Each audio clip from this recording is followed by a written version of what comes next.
To கல்வி arts YouTube channel. இந்த வீடியோவில் நம்ம இன்றைக்கி நடந்த 12th எக்கனாமிக்ஸ் பப்ளிக் எக்ஸாமுக்கான ஆன்சர் கீ பார்க்க போகிறோம். இந்த வீடியோக்கான லிங்க் வந்து நான் டிஸ்கிரிப்ஷனில் கொடுக்குறேன், பார்த்து தெரிஞ்சுக்கோங்க. இப்போ வாங்க நம்ம வீடியோக்குள்ளே போகலாம்.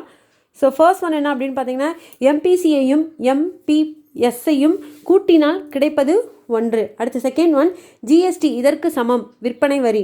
தேர்ட் ஒன், அமைப்புசார் வேளாண்மையின் இயல்பு இயங்கும் சமுதாயம். அண்ட் ஃபோர்த் ஒன், எந்த பொருளாதாரத்தில் உற்பத்தி உரிமை தனியாருக்கு மட்டுமே உள்ளது? சரியான விடை வந்து முதலாளித்துவ பொருளாதாரம்.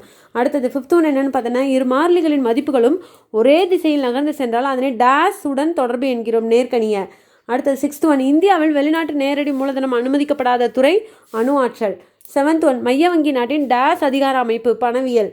அடுத்தது 8, பணவீக்கம் என்பது விலைகள் அதிகரிப்பு. 9, சராசரி நுகர்வு நாட்டம் கணக்கிடப்படுவது. சரியான விடை வந்து C++.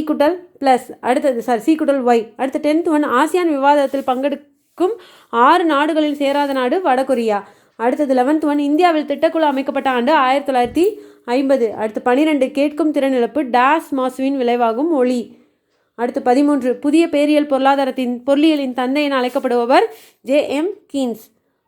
14, பணமாற்று வீதம் நிர்ணயமாகும் சந்தை அயல்நாட்டு செலாவணி சந்தை. அடுத்து 15, எவற்றை கூட்டி வருமான முறையில் நாட்டு வருமானம் கணக்கிடப்படுகிறதுன்னு கேட்டிருக்காங்க. ஸோ சரியான விடை வந்து வருமானம்.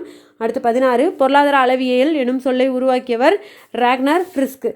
17, சிறப்பெடுப்பு உரிமையின் மற்றொரு பெயர் தாழ் தங்கம். 18, குறுகிய கால திட்டத்தின் இன்னொரு பெயர் கட்டுப்படுத்தும் திட்டம். அடுத்து 19, சேமிப்புக்கும் முதலீட்டுக்கும் இடையே சமநிலையை கொண்டு வருவது டேஸ் நிகழ்வாகும், வட்டி வீதத்தின் நிகழ்வாகும். அடுத்து 20, இர்விங் பிஷரின் பண அளவு கோட்பாடு புகழ்பெற்ற ஆண்டு 1911. Thank you friends. இந்த வீடியோக்கான லிங்க் வந்து நான் டிஸ்கிரிப்ஷனில் கொடுக்குறேன், பார்த்து தெரிஞ்சுக்கோங்க. தேங்க்யூ.